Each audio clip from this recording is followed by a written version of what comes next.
वक्ता कथा करेंगे और श्रोता आंख बंद करके झोंका लेंगे। बकायदे 2-4 नींदें तो पूरी हो ही जाएगी कथा पूरा होते होते। और जब वो आपकी कथा सुनेंगे ही नहीं प्रभु, तो फिर आपका गोदाम खाली रह जाएगा, और खाली गोदाम में तो ताला लगवाना ही पड़ता है ना जी। इतना सुनते ही राम जी बोले, देवी तो हम ही एक नियम लगा देंगे क्या, कथा के बीच में प्रेम से राधे राधे बुलवा दिया करेंगे। इसीलिए बोलिए राधे राधे राधे राधे बोलते रहिएगा, नहीं वो निद्रा देवी दौड़े दौड़े चली आएगी कहीं से। तो इस प्रकार से जो ही सूत जी महाराज कथा कहने की बात की कि परीक्षित जो कथा सुने मैं आपको वही कथा सुनाऊंगा। सुंदर गंगा तट है, परीक्षित को कथा सुनाने सुखदेव जी बैठे ही थे कि वहां पे घटना घटित हुई। ऋषि मुनि बोले वो कौन सी घटना है, तो बतलाते हैं कि परीक्षित कथा सभायां संस्थिते सुखी सुभागुण गृहीत दैवास्तोत्र समागम। जो ही कथा करने सुखदेव जी महाराज बैठे, स्वर्ग के देवता अमृत का घड़ा लेकर पहुंच आए। अमृत का घड़ा लाकर सुखदेव जी को देने लगे। सुखदेव जी बोले ये क्या है, कहने लगे प्रपश्यामो वयम सर्वे श्रीमद् भागवतामृतम। आप ये लीजिए, ये अमृत है। कौन सा अमृत था जिसके लिए देवासुर संग्राम हुआ, जिसके लिए समुद्र मंथन हुआ, जिसमें 16 रत्न निकले और सबसे अंतिम में अमृत निकला, जिसके लिए भयंकर युद्ध छिड़ा। ऐसा अमृत जो बड़े यत्न से पाए, ऐसा अमृत कि गरुड़ देवता ने कद्रू अपनी माता विनिता को स्वतंत्र कराने के लिए, कद्रू को वह अमृत लाने के लिए इंद्र से भयंकर युद्ध किए। वह गरुड़ देवता जिस अमृत को पाने के लिए इंद्र जैसे देवता से भी युद्ध कर लिए, ऐसा अमृत लेकर आए। इतने में शुक्रदेव जी महाराज पूछे मैं इस अमृत का क्या करूंगा। बोले ये अमृत आप परीक्षित को दे दीजिए। क्यों? क्योंकि परीक्षित इसलिए कथा सुन रहे हैं कि 7 दिन बाद इसकी मृत्यु होने वाली है।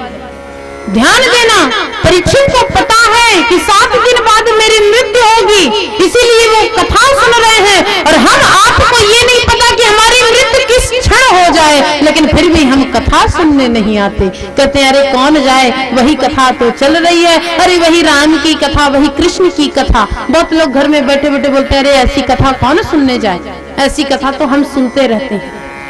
लेकिन बाबा तुलसीदास ने भी कह दिया ऐसे लोगों के लिए क्या, राम कथा जी सुनत अघाही, राम कथा जी सुनत अघाही,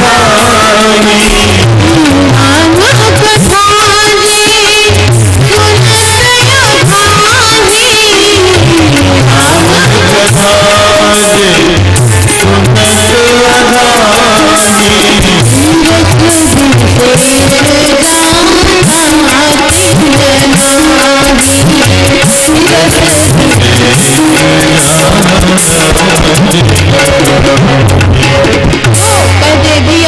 बस हमने बहुत कथा सुन ली, समझो उसने आज तक कुछ सुना ही नहीं। परमात्मा की कथा ऐसी है कि जिस कथा में आप गोता लगाने जाओ, बार बार गोता लगाने का मन करता है। प्रभु की ऐसी कथा है कि सुनते रहो कभी मन नहीं भरता, बार बार वो कथा सुनने का मन करता है। और जिसने कह दिया कि बस बस हमने बहुत सुन लिया, समझो उसने आज तक कुछ सुना ही नहीं। प्रेम से बोले राधे राधे राधे राधे। ऐसी कथा को लेने के लिए स्वर्ग का अमृत लेकर देवता पधारे। समझ गए? श्री शुकदेव जी महाराज देवता गण आए हैं, स्वार्थ के लिए आए हैं, अमृत लेकर आए हैं। बोले इस अमृत का मैं क्या करूं, परीक्षित को दे दीजिए। और जो परीक्षित को आप श्रीमद् भागवत कथामृत देने वाले हैं वो कथा हमें दे दीजिए। अर्थात स्वर्ग के अमृत से भी बड़ा यह भागवत कथामृत है, जिसे देवता गण लेने के लिए आए हैं। स्वर्ग का अमृत क्या है, कथामृत क्या है कि का कथा का सभा लोक का कांच का मणिल महा। स्वर्ग का अमृत कांच है। स्वयं बाबा ने लिख दिया कि स्वर्ग का अमृत क्या है, कांच है, और श्रीमद् भागवत कथामृत मणि है। और आपको भैया आपसे कोई सौदा करने आए, बोले ये कांच ले लो और कांच के बदले मणि दे दो, तो क्या आप दे देंगे? ऐसा सौदा कोई नहीं करेगा। घाटे का सौदा कौन करेगा? मणि लेकर हम आपको पीतल देंगे और पीतल दे के बोलेंगे भैया हमें सोना दे दो, तो आप दे दोगे? कभी नहीं दोगे। सुखदेव जी महाराज ने कथा दी, नहीं दिए। परीक्षित से पूछे, क्यों परीक्षित तुम्हें क्या चाहिए? बोले मुझे तो अभी अंतर ही नहीं पता कि स्वर्ग के अमृत में क्या अंतर है और कथामृत में क्या अंतर है। बोले ये जो स्वर्ग का अमृत है ये क्या करता है कि तेताम भुक्तम स्वर्ग लोकम विशाले छिन्ने पुण्यम मृत्यु लोकम विसंति। जब तक स्वर्ग के अमृत का हमारे पास असर रहेगा तब तक हम स्वर्ग में विचरण करेंगे, और जब भी स्वर्ग के अमृत का पुण्य छिन्न होगा तभी हम इस मृत्यु लोक में फिर आ जाएंगे। यही है स्वर्ग का अमृत। मतलब मृत्यु को तो प्राप्त करेंगे, मुक्ति तो मिलेगी, लेकिन ऐसी मुक्ति नहीं कि जो परमात्मा के चरणों तक पहुंचा दे। स्वर्ग तक पहुंचाएगा, लेकिन पुण्य छिन्न होते ही मृत्यु लोक में फिर लाकर पटक देगा। लेकिन ये जो कथामृत है ये क्या है? पुनरपि जननम पुनरपि मरणम पुनरपि जननी जठरे शयनम। बार बार जन्म लेना, बार बार मृत्यु को पाना, इससे छुटकारा दिलाने वाली सिर्फ श्रीमद् भागवत कथामृत है। इतना सुनते ही परीक्षित बोले नाना 7 दिन बाद क्या? यदि अभी तुरंत मुझे तुच्छक नाग डसने आए, तुरंत मेरी मृत्यु होने वाली होगी, तो भी मैं स्वर्ग का अमृत पान नहीं करूंगा, बल्कि कथामृत ही पान करना चाहूंगा। और ध्यान देना, ये भागवत कथामृत स्वर्ग के देवताओं को भी नहीं मिला, उनको भी यह कथामृत दुर्लभ है। स्वयं बाबा ने लिखा, ये भक्त ना ददाओ सा कथामृतम, ना ददाओ सा कथामृतम। कथामृत नहीं मिला देवताओं को, खाली हाथ चले गए। प्रेम से बोलिए राधे राधे। आकर ब्रह्मा जी से शिकायत करते हैं। ब्रह्मा जी बोले क्या हुआ? बोले आज हम मृत्यु लोक पहुंचे और वहां जो परीक्षित को कथामृत मिल रही थी उसे हमने पाना चाहा अमृत देकर, लेकिन फिर भी वो कथामृत नहीं मिला। ब्रह्मा जी बोले चिंता मत करो, देखो इस कथामृत का फल क्या है। जब 7वें दिन परीक्षित विमान में बैठकर जाने लगे, यह देखकर ब्रह्मा जी को बड़ा ही आश्चर्य हुआ कि राजो मोक्षम तदा विचे कि भक्ति राधा भाविता तत्लो लीलांगवा तोलिए साधनाम जपे। पूरा भाव आप ही विस्मिता, विधाता भी विस्मित हो गए यह लीला देखकर।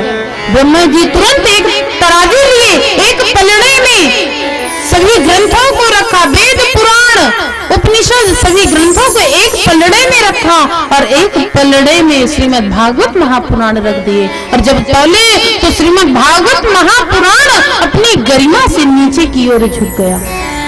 यह है भागवत महापुराण की गरिमा।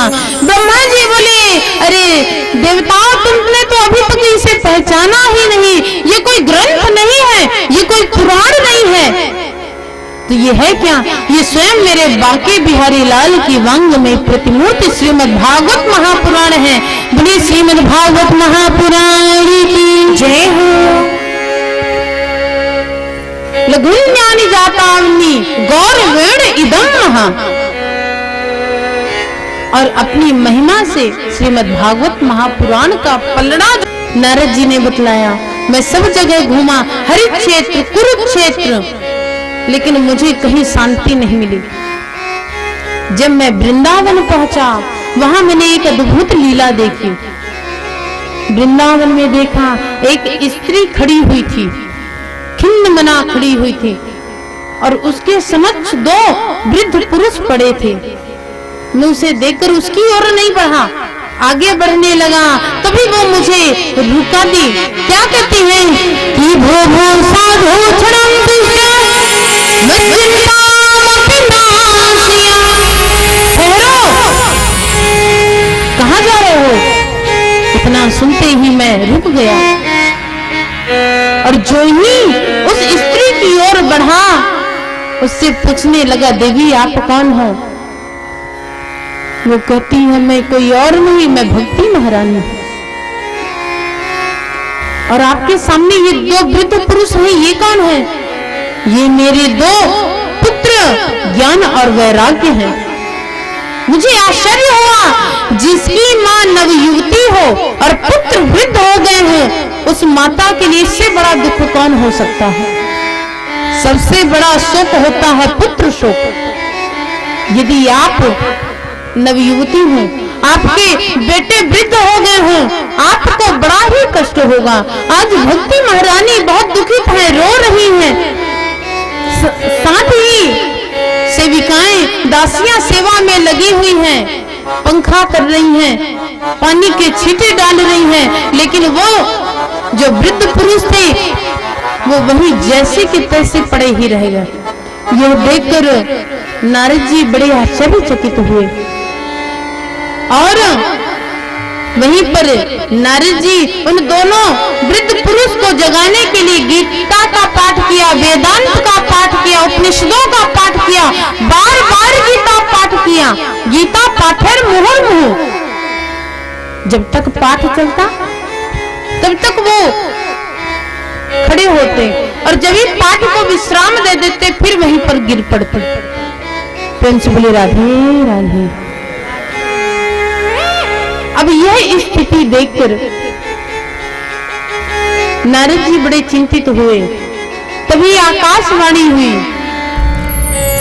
कि धर्म करो, संत का सत्संग करो। अब मैं आकाशवाणी सुनकर मैं यही सोच रहा हूं कि मैं कौन सा धर्म कार्य करूं। वेदांतों का पाठ कर लिया, क्या वह धर्म कार्य नहीं है? कैसे भक्ति महारानी की ये दोनों पुत्र जागेंगे, यही विचार करना हूं। इसीलिए मैं चिंतित हूं। प्रेम से बोली राधे राधे राधे राधे। इतना सुनते ही सनकादिक ऋषि बोले, आप चिंतित मत होइए, हम ज्ञान और वैराग्य को जागृत करने के लिए श्रीमद् भागवत महापुराण का आयोजन करेंगे। नारद जी बोले, अरे आप जो भागवत महापुराण का आयोजन करेंगे, ये भागवत महापुराण ग्रंथों से ही लिया गया होगा ना,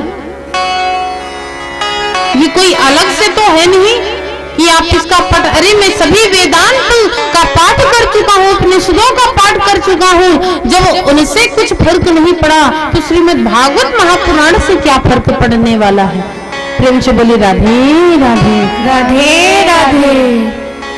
इतना सुनते ही सनकादिक ऋषि कहने लगे, यत्युत्तमा ततो भाति पृथग् भूता फलाकृति वेदोपनिषदा सारा जाता भागवती कथा। ये भागवत है क्या? ये कुछ कोई ग्रंथ, कोई पुराण नहीं है, लिया गया पुराणों से ही है, ग्रंथों से ही है, लेकिन ये सार है वेदोपनिषदा सारा जाता भागवती कथा। ये वेद उपनिषदों का सार है। कैसे? जैसे दूध का सार होता है घी।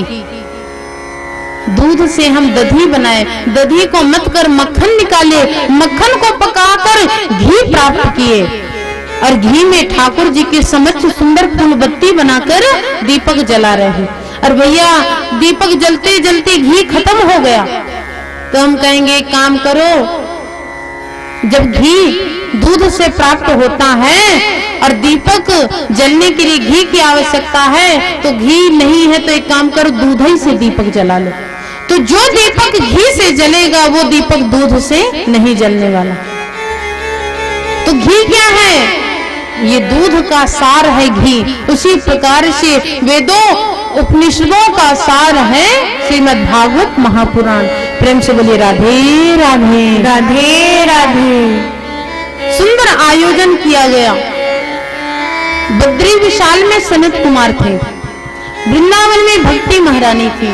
भक्ति महारानी कुछ दूर चलकर आई और कुछ दूर बद्री विशाल से सनत कुमार चल के आए और बीच में पड़ता है हरिद्वार। हरिद्वार में आकर सुंदर सत्संग हुआ। बड़े बड़े ऋषि मुनि देवता गण पधारे हैं। संत दूर दूर जहां तक पता चला कि श्रीमद् भागवत महापुराण का आयोजन हो रहा है, सब दौड़े चले आए और सब आकर वहां कथा सुनने बैठ गए। प्रेम से बोलिए राधे राधे राधे राधे। कथा कर रहे हैं सनत कुमार और मुख्य यजमान के रूप में वहीं पर बैठ गए नारद जी। साथ ही भक्ति महारानी अपने दोनों पुत्रों के संग बैठ गई कथा सुनने। और जब कथा प्रारंभ हुआ तभी नारद जी प्रश्न करते हैं। प्रेम से बोलिए राधे राधे राधे राधे। नारद जी पूछते हैं, मान बापा कृतस्तु सर्वदा कि सदा दुराचारिरता विमर्दन कि क्रोधाग्नि दग्धा कुटिलस्य कामिना सत्ता ही अगेन कलोपनन्ति। ये श्रीमद् भागवत महापुराण सुनकर ज्ञानी मुक्ति पाले कोई सरल नहीं है। यदि कोई सज्जन व्यक्ति मुक्ति पा जाए तो भी बड़ा आश्चर्य की बात नहीं है। भक्त यदि मुक्ति पाले श्रीमद् भागवत महापुराण सुनकर तो भी कोई आश्चर्य की बात नहीं है। लेकिन आप ये बतलाएं कि क्या श्रीमद् भागवत महापुराण की कथा सुनकर कोई दुराचारी भी मुक्ति पाया है? कोई आताताई भी मुक्ति पाया है? यह सुनते ही सनत कुमार बड़े प्रसन्न हुए और कहने लगे, आत्मदेव नाम का एक ब्राह्मण था जिनके यहाँ एक भी संतान नहीं थे। तुंगभद्रा नदी के तट पर यह रहता था। यहाँ तक कि इसके आंगन में जो तुलसी का वृक्ष था वो भी मुरझा गई थी। गाय भी बांझ थी, पत्नी भी बांझ थी। ये सब देखकर आत्मदेव बड़े दुखी हुए। कैसा उपाय करूं, मेरे घर मुझे एक भी संतान मिल जाए। और यह विचार करके आत्मदेव चल दिए वन की ओर। रो रहे हैं। जो ही रुदन कर रहे थे उसी समय एक संत वहां से गुजर रहे थे। संत जाकर पूछने लगे कि कथम रोदसी विप्रम काते चितावनीयसी, किस चिंता के कारण आप रो रहे हैं? मुझसे कहिए, क्या आपको दुख है? संत हृदय नवनीत समाना। संत बड़े सरल होते हैं, किसी का आंसू उनसे देखा नहीं जाता। लगता है भगवान की भजन नहीं हो रही है, इसीलिए ये रो रहा है। संत चले गए पूछने के लिए। जो ही संत को समक्ष देखे, आत्मदेव बोले, मुझे और कोई चिंता नहीं है। सबसे बड़ी चिंता यह है कि मुझे परमात्मा ने एक भी पुत्र नहीं दिए। संत बोले, तो ये चिंता की बात नहीं है, ये तो प्रसन्नता की बात है। यदि पुत्र होगा तो फिर माया मोह बढ़ेगा, और यदि पुत्र नहीं है तो आपकी जिंदगी माया मोह आगे नहीं बढ़ेगी, यहीं पर विश्राम हो जाएगा और अंदर वैराग्य प्रकट होगा। यह सुनकर बोले, आप वैराग्य की बात मत करो। यदि बन सके तो मुझे पुत्र हो ऐसा कोई आशीर्वाद दो। संत बोले, ऐसा आशीर्वाद मैं कैसे दे दूं? तुम्हारे भाग्य में संतान है ही नहीं। आत्मदेव बोले, अच्छा मेरे भाग्य में संतान नहीं है तो एक काम करिए, मुझे आप अपने भाग्य से संतान दे दीजिए। प्रेम से बोले राधे राधे राधे। अपने भाग्य से मुझे संतान दे दीजिए। ये सुनते ही संत जी बोले, अरे ये तो पुत्र शोक में रो रहा है। बोले ऐसा है, तुम्हारे भाग्य में जब संतान नहीं है तो मैं कहां से संतान दे दूं? बोले यदि आप मुझे संतान नहीं दे रहे हैं तो सामने जो पत्थर है वही मैं सिर पटक कर आपके सामने मृत्यु को प्राप्त हो जाऊंगा और मेरे मृत्यु का कारण आप होंगे। प्रेम से बोले राधे राधे राधे राधे। संत जी हाथ जोड़े, किस चक्कर में फंस गया। मैं सोच रहा था जाऊं उसका दुख दूर करूं, यहाँ तो ये मुझे ही संकट में डाल दिया।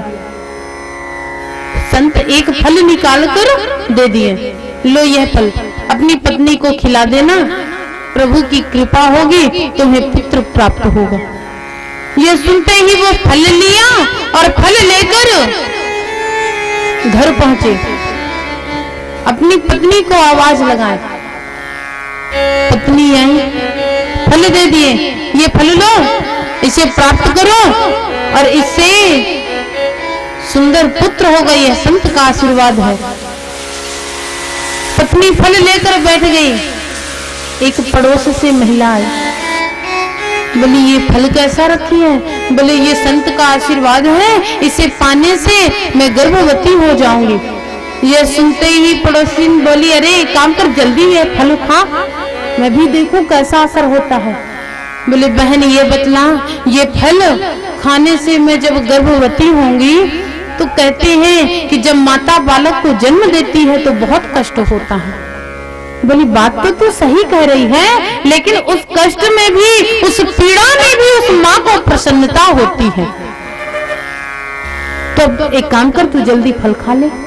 फिर मुख तक ले जाती, फिर रोक देती। अच्छा बहन ये बता, मैंने सुना है जो गर्भवती स्त्री होती है वो भाग भी नहीं सकती। बोले तो तुझे कहाँ भागना है? अरे तू फल तो खा।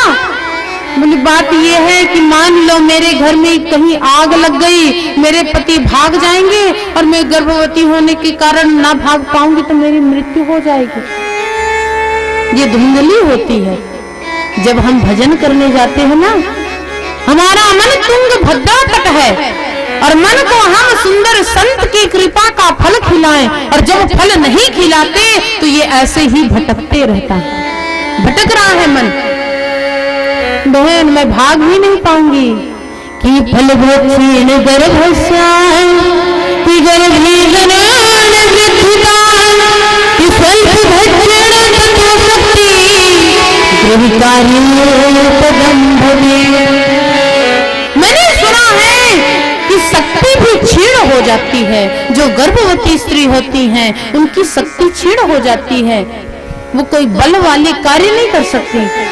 तो मैं कोई जो बलपूर्वक कार्य नहीं कर सकूंगी, घर का वजन उठाना, वजन सामान रखना, ऐसे कार्य भी मेरे से ना हो पाएगा। बोले तुझे ऐसा काम कौन सा करना है? मैंने सुना है कि कितनी ही स्त्रियों का गर्भपात समय मृत्यु हो जाती है। पड़ोसी बोली एक काम कर, तुझे फल खाना हो तो खाना, ना खाना हो तो ना खा, मैं तो चली। पड़ोसी चली गई। अब ये बार बार विचार करती है खाऊं कि ना खाऊं, खाऊं कि ना खाऊं। अंत में डिसीजन ले ली, नहीं खाती और फल ले जाकर गौ माता को खिला दी। यदि कुछ होना होगा तो पहले इसी से मैं परीक्षण ले लूं। फल खिला दी गौ माता को। इनकी बहन आई, बहन से बोली अरे बहन मेरे पति फल लाए थे मेरे लिए, मैं तो नहीं खाई, गाय को खिला दी। अब मैं धर्म संकट में हूँ कि मेरे पति पूछेंगे तो मैं उनको क्या कहूंगी। इनकी बहन बोली चिंता मत कर, मैं गर्भवती हूँ, अब की बार जो मेरा पुत्र होगा वो मैं तुझे दे दूंगी, तब तक तू नाटक करना गर्भवती होने का। बोली ठीक है। अब तो पति पूछते कैसा लग रहा है? हाँ हाँ, बालक गर्भ में उथल पुथल कर रहा है। बोले अच्छा, संत का प्रसाद असर कर रहा है। अब तो यूं ही आत्मदेव को सांत्वना देते रहती। समय बीता, जब इनकी बहन का पुत्र हुआ, रात्रि में लाकर अपनी बहन को दे दी। प्रातः काल जागते ही जब आत्मदेव अपनी पत्नी के पास पहुंचे, पत्नी बोली लीजिए जी, ये देखिए ये सुंदर सा बालक। बोली कोई पीड़ा, कोई कष्ट कुछ नहीं हुआ? लगता है संत के आशीर्वाद का यह फल है। हाँ हाँ, यही फल है। आत्मदेव ले लिए बालक को। कुछ दिन बाद गौ माता भी एक सुंदर बालक को जन्म देती है। उनके कान गाय की तरह थे और पूरा शरीर मनुष्य के तरह। प्रेम से बोलिए राधे राधे, राधे राधे। और फल का असर क्या हुआ कि गोकर्ण पंडितो ज्ञानी धुंधकारी महाफला स्नान शौच क्रियाहीनो दुर्भज्य क्रोध बलभूता। गोकर्ण पंडितो ज्ञानी, गोकर्ण बड़े पंडित ज्ञानी हुए और धुंधकारी महाफला। धुंधकारी माता के नाम धुंधली बोली, मैं अपने नाम के अनुसार इसका नाम रखूंगी, और पुत्र का नाम धुंधकारी रख दी। और जैसा नाम वैसा गुण, आताताई, अत्याचारी, दुराचारी, वैश्यावृत्ति, जितने दुष्कर्म थे सब धुंधकारी करता। प्रेम से बोलो राधे राधे, राधे राधे। अब तो आत्मदेव जाकर वन में बैठकर रोने लगे। अभी तक रो रहे थे मेरे पुत्र नहीं है, पुत्र नहीं है, पुत्र नहीं है, और अब जाकर रो रहे हैं ऐसा पुत्र क्यों हुआ। इंसान का सब तरह से रोना ही रहता है जीवन में। यदि पुत्र ना हुआ तो भी हम रोते हैं, पुत्र यदि दुराचारी हो गया तो भी हम रोते हैं। आत्मदेव विचार करते हैं, अरे इससे अच्छा तो मैं संतान ही ठीक था। अब तो ये संतान घर को वैश्या खाना बना लिया है और वो रो रहे हैं। गोकर्ण आए तीर्थ यात्रा से और सुंदर आत्मदेव को ज्ञान उपदेश देते हैं। ये शरीर है क्या?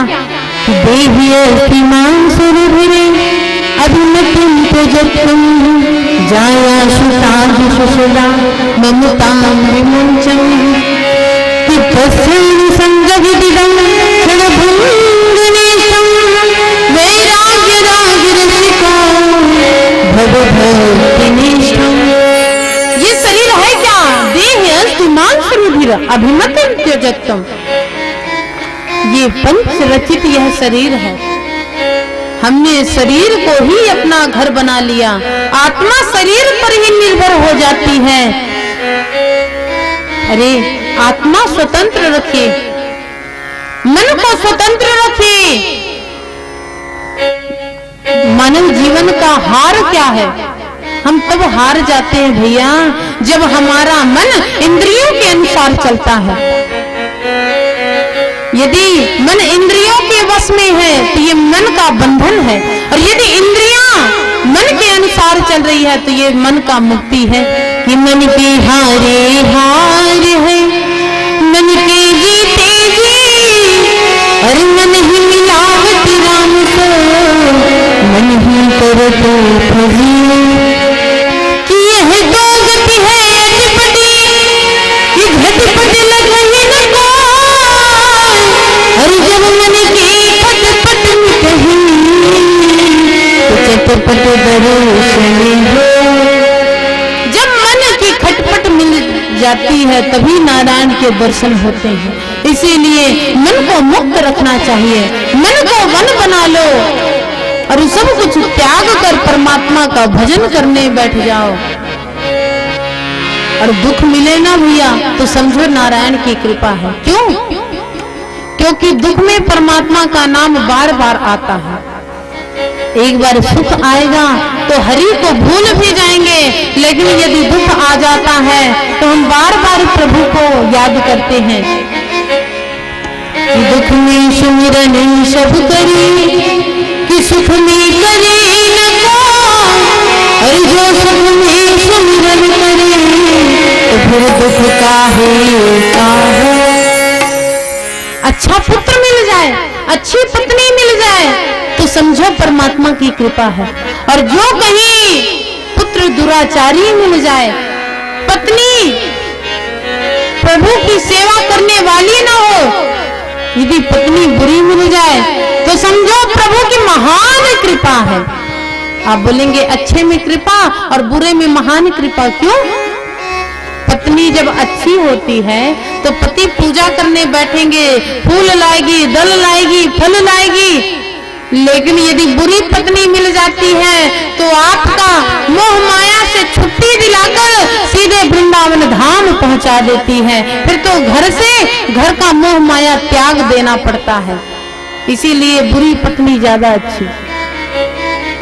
बार बार प्रभु का भजन करवाती है, प्रेम से बोली राधे राधे राधे राधे। इस प्रकार से सुंदर आत्मदेव को ज्ञान दिए। आत्मदेव ज्ञान पाकर वन की ओर चले गए। माँ का पुत्र के प्रति स्नेह था, माता पुत्र को नहीं त्यागी। और जब पुत्र को माता नहीं त्यागी, धन संपत्ति सब बेच डाला धुंधकारी। अब तो माता के साथ भी वह धर्म करने लगा, माता के गहने ले लेकर बेचने लगा। एक दिन धुंधली को पकड़ा धुंधकारी और जाकर एक कुआं में डाल दिया अपनी माता को। प्रेम से बोले राधे राधे राधे राधे। धुंधकारी की यह प्रवृत्ति देखकर वह स्वयं विचार की, जो व्यक्ति अपनी माँ का नहीं हो सका वो हमारा क्या होगा। और धुंधकारी को मारकर उसे उसी कुएं में डाल दिए और ऊपर से मिट्टी डाल दिए। प्रेम से बोले राधे राधे राधे राधे। अब तो इधर आत्मदेव, इधर गोकर्ण को पता चला कि मेरे भ्राता धुंधकारी की मृत्यु हो गई। गया जी गए, श्राद्ध किए। श्राद्ध करने के पश्चात जब गोकर्ण जी वापस आए, अपने घर में विश्राम किए, रात्रि का समय हुआ, उनके समक्ष इधर से उधर भटक रहा धुंधकारी आया और कहा, भाई मेरा उद्धार करो। यह सुनते ही गोकर्ण बोले, आप कौन? बोले मैं धुंधकारी हूँ। अरे मैंने तो गया जी में तुम्हारा श्राद्ध करके आया है, पिंड दान किया है। बोले मेरे जैसे दुराचारी अत्याचारी का कभी श्राद्ध नहीं हो सकता। मेरा पिंड दान करने के बाद भी मुझे मुक्ति नहीं मिली है अभी। बोले चिंता मत करो, मैं कोई उपाय करता हूँ। प्रातः काल सूर्य देव को जल देते समय सूर्य देव से पूछते हैं कि तुभ्यं नो जगता वाची भूहि में मुक्ति हेतु तुम। हे जगत के साक्षात देव सूर्य देव, आप मुझे मेरे भ्राता की मुक्ति का उपाय बतलाएं। तभी सूर्य देव बतलाते हैं कि इति सूर्य मजई सूर्य धर्म रूपम उपवेशतम श्रीमद् भागवतां मुक्ति सप्ताहं दर्शनं कुरु। सप्ताह ज्ञान यज्ञ श्रीमद् भागवत महापुराण करो, जिससे तुम्हारे भ्राता को मुक्ति मिल जाएगी। और यह सुनते ही गोकर्ण जी सुंदर आयोजन किए श्रीमद् भागवत महापुराण ज्ञान यज्ञ का। और जब सुंदर आयोजन हुआ, धुंधकारी वही बांस 7 गांठ के बांस में आकर समा गया। एक दिन की कथा से एक ग्रंथि फटती और 7 दिन की कथा पूर्ण होते होते बांस की 7 ग्रंथियां फटी और धुंधकारी आए, गोकर्ण जी को प्रणाम किए और विमान था, विमान में बैठकर चले गए। जब विमान आया, धुंधकारी उसमें बैठे, गोकर्ण ने प्रश्न किया। गोकर्ण कहने लगे कि अत्रैव बहवः सन्ति आतितानि विमानि च। यहाँ ऐसा भेदभाव क्यों? यहाँ सबने कथा सुनी लेकिन विमान सिर्फ एक के लिए, ऐसा क्यों हुआ? तो दूतों ने कहा कि श्रवणस्य विभेदेन फल भेदोऽस्ति संस्थिता श्रवणं तु कृतं सर्वैः न तथा मननं कृता। सुनने में भेद हुआ, इसीलिए फल में भी भेद हुआ। जिसने जैसा सुना उसको वैसा फल मिला। हम कथा सुनते हैं, दान देते हैं, धर्म करते हैं, हमें कितना मिलेगा? जिस भाव से हमने वहां दान दिया होगा उसी भाव से हमें फल मिलेगा। जिस भाव से हम यहाँ कथा सुन रहे हैं उसी भाव से हमें फल मिलेगा। आप बोलेंगे यदि हम प्रेम से कथा सुनेंगे तो 7 दिन बाद विमान आएगा, लेकिन आजकल विमान आता नहीं है। क्यों नहीं आता? क्योंकि हमने अभी तक विमान का अर्थ ही नहीं समझा।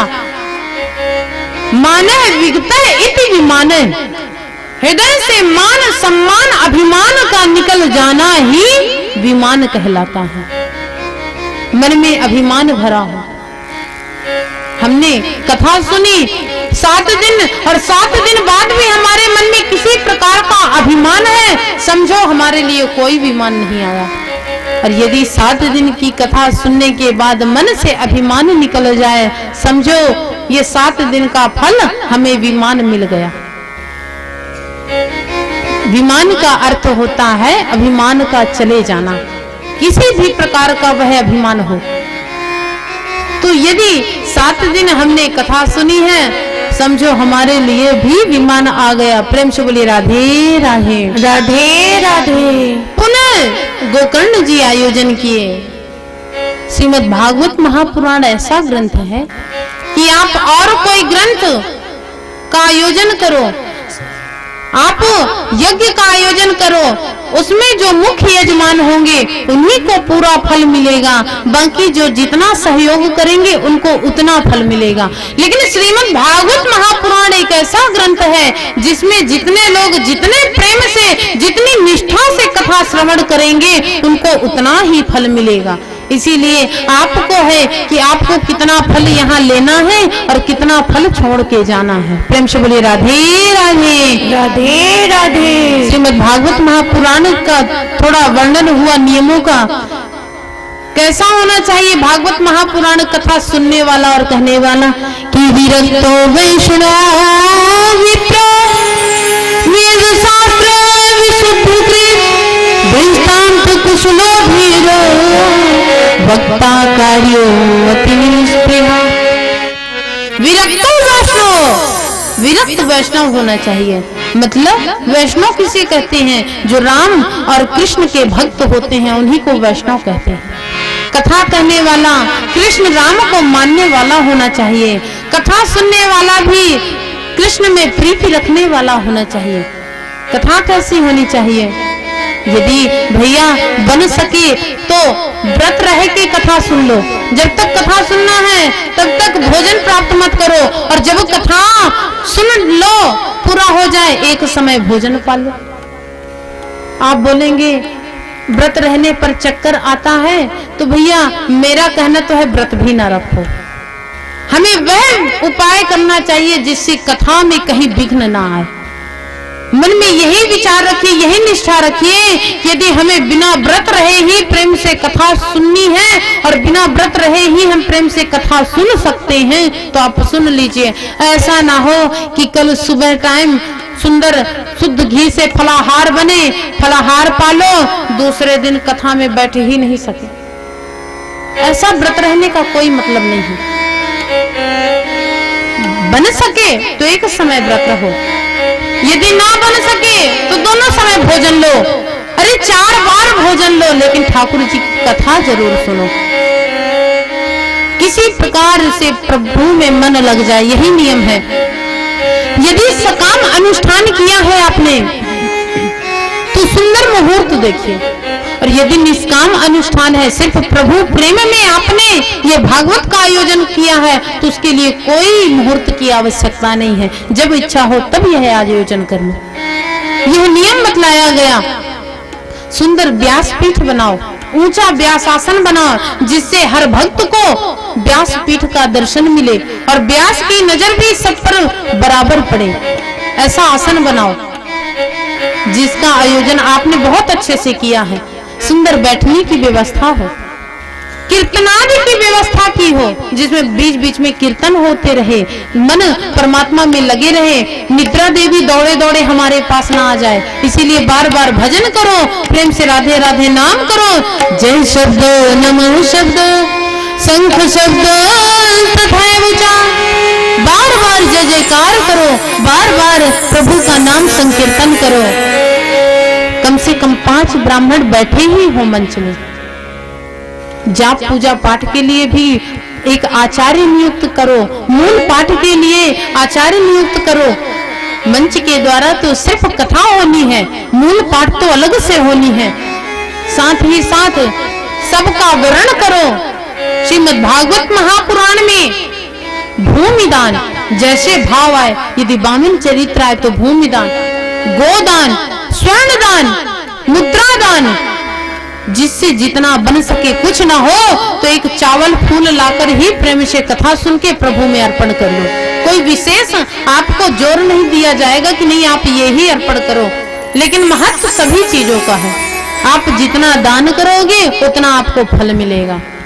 इस प्रकार से सुंदर व्यवस्था की जानी चाहिए। और कथा ऐसा सुनो कि एक क्षण भी कथा छूटनी ना चाहिए। वक्ता के आने से पहले ही श्रोता को आकर प्रांगण में बैठ जाना चाहिए। और जब कथा प्रारंभ हो, कथा जब तक विश्राम ना हो तब तक आसन से हिलना नहीं चाहिए। ऐसे में कीर्तनादि से आसन शुद्ध हो जाता है और मन परमात्मा में लगा रहता है। तो लोग आजकल इंतजार करते हैं जब व्यास जी आ जावे, वो भजन संकीर्तन करने लगे, घर तक आवाज आए तो फिर घर से हम निकलें तब कथा सुनने जाएं। लेकिन ऐसा भाव मत रखिए, पहले आप कथा सुनने पहुंच जाइए। जो ही मन में यह विचार आया कि कथा सुनने जाना है परमात्मा का, तभी हमारे हृदय में श्री बांके बिहारी लाल प्रागट्य हो जाते हैं। प्रेम से बोले राधे राधे राधे राधे। और इन सभी नियमों से, और खाली हाथ कथा सुनने किसी दिन भी ना आइए, क्योंकि खाली हाथ कथा सुनेंगे तो फल भी खाली जाता है। तो आप बोलेंगे फिर आप हमें कुछ घर से लाने के लिए बोल रहे हैं, तो कुछ का मतलब ये नहीं है कि आप पैसे रुपए ही लेकर आओ। हाथ में एक तुलसी दल ही चाहे ले आओ, लेकिन हाथ में कुछ रखकर कथा सुना करिए। 6 जगह खाली हाथ नहीं जाना चाहिए। देवगारे कथाओं में गुरु संत समागमे रिक्त हस्तम नागत्वा तथा पुण्यम शून्य लभे। देवगारे कथाओं में गुरु संत समागमे रिक्त हस्तम नागत्वा, खाली हाथ कभी मत जाइए। हाथ में फूल फल दल कुछ भी लेकर जाइए, लेकिन खाली हाथ बिल्कुल मत जाइए। प्रेम से बोले राधे राधे राधे राधे। कल तो सुंदर श्रीमद् भागवत महापुराण में धर्म का यहाँ कथा आते ही सुंदर दक्ष की कथा आएगी, और उसी प्रसंग में माता पार्वती और शिव जी का यहाँ विवाह प्रसंग आएगा, जो लीला के साथ मनाया जाएगा।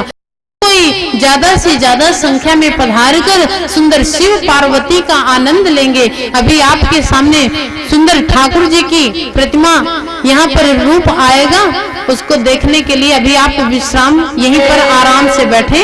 अभी आपके सामने सुंदर प्रभु की झांकी आएगी।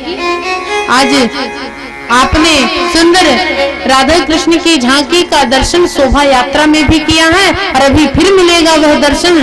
तब तक के लिए 2 शब्द भगवान नाम संकीर्तन, झांकी का दर्शन के पश्चात आरती होगी। प्रेम से बोले राधे राधे राधे राधे। आइए 2 शब्द मेरे संग संकीर्तन करेंगे। अपनी वाणी में अमृत हो, अपनी वाणी में अमृत हो, और रचना राधे राधे बोल, रचना राधे राधे बोल, यही बोले बड़े अनमोल। सभी कोई ताली बोले बड़े अनमोल, रचना राधे राधे बोल।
राधे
लोगों के समक्ष सुंदर राधा कृष्ण की झांकी आएंगी। और जिस प्रकार से श्री राधा रानी श्री कृष्ण जी निकुंज वन में विहार करते थे, नृत्य करते थे नित्य प्रति, वही नृत्य का आप लोगों को दर्शन कराया जाएगा, वही स्वरूप का दर्शन आप लोगों को कराया जाएगा। तत्पश्चात सभी यजमानों के द्वारा आरती का आयोजन होगा। आप लोग सभी को शांति पूर्वक बैठे। श्री राधा कृष्ण की झांकी आप लोगों के समक्ष पधार रही है। बोलिए बांके बिहारी लाल की जय हो, और मुकुट बंसी वाले की जय हो।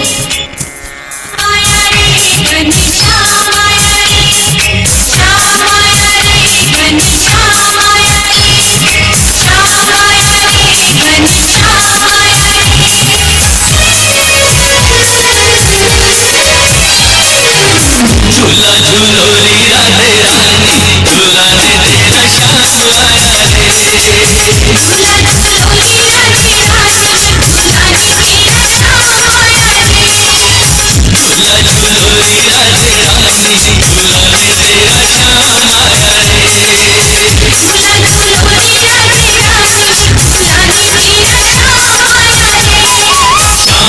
श्याम आया, श्याम आया रे।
बोलिए बांके बिहारी लाल की मोर मुकुट बंसी वाले की। आइए श्री ठाकुर जी आपके समक्ष विराजमान हैं। आइए सुंदर श्रीमद् भागवत महापुराण की आरती होगी। तत्पश्चात आप सभी प्रसाद लेकर अपने अपने घर को जाएंगे और कल सही समय का याद रख के ही यहाँ 2 बजे से कथा प्रारंभ होगी। आप जल्द से जल्द पधार जाएं। प्रेम से बोलिए राधे राधे राधे राधे। आए आरती करें।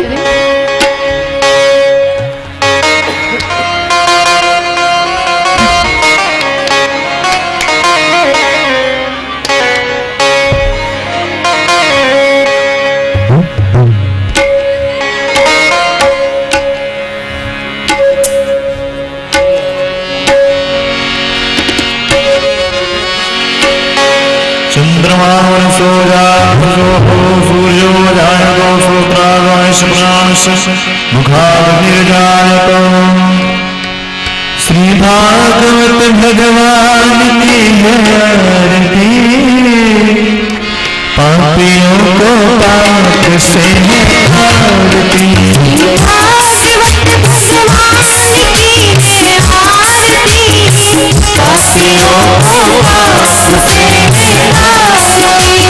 भागवत भगवान की है आरती। पापियों को पाप से आरती। भागवत भगवान की है आरती। पापियों को पाप से आरती। ये अमर ग्रंथ ये अमर ग्रंथ ये पंचम वेद निराला नव ज्योति जगाने वाला। ये अमर ग्रंथ ये पंचम वेद निराला नव ज्योति जगाने वाला। हरि नाम यही हरि नाम यही हरि नाम यही हरि नाम जग के मंगल की आरती। पापियों को पाप से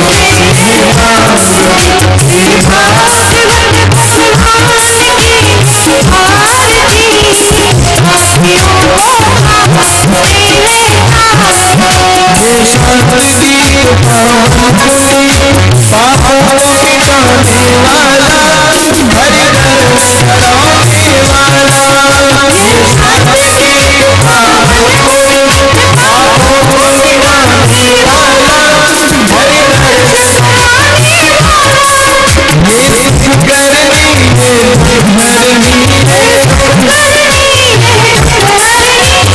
मधुसूदन की आरती। पापियों को पाप से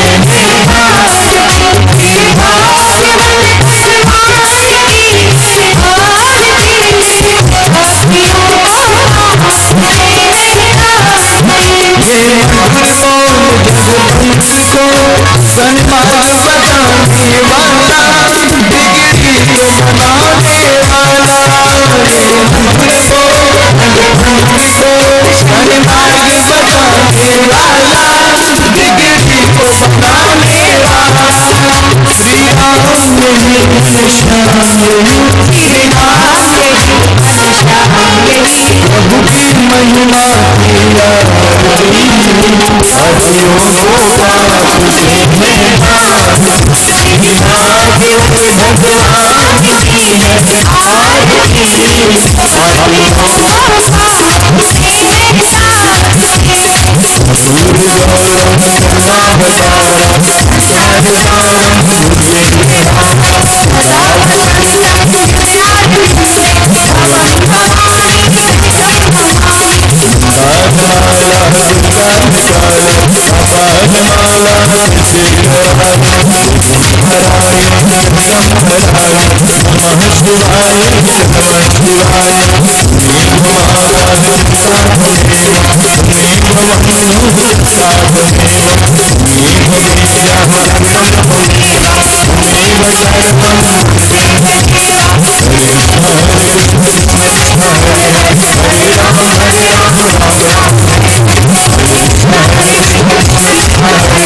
Hare Ram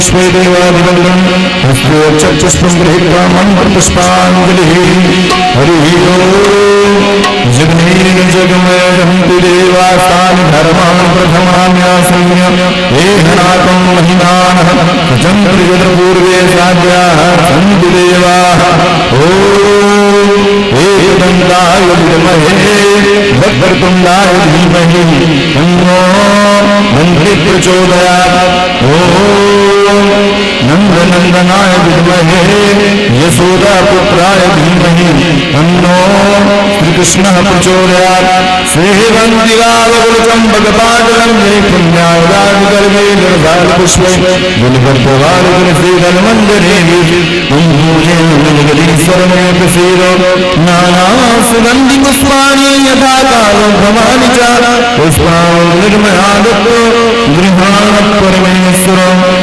पुष्पाणि समर्पयामि श्रीपुराणपुरुषोत्तमाय बोलिए श्रीमद्भागवत महापुराण की वृंदावन हरि लाल की श्री व्यासदेव महाराज की जय जय श्री राम जय जय श्री राम जय जय श्री राधेश्वर।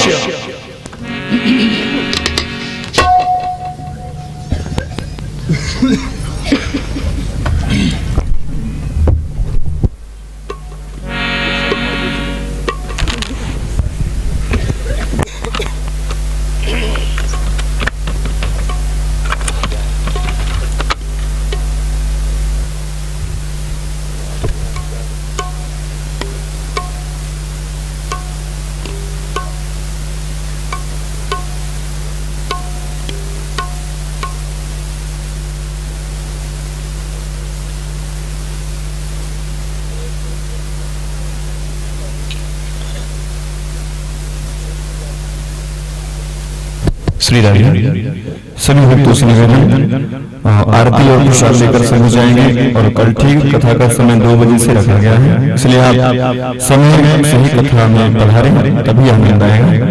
सभी प्रसाद लेकर के आरती लेकर के रहेंगे। श्री राधे।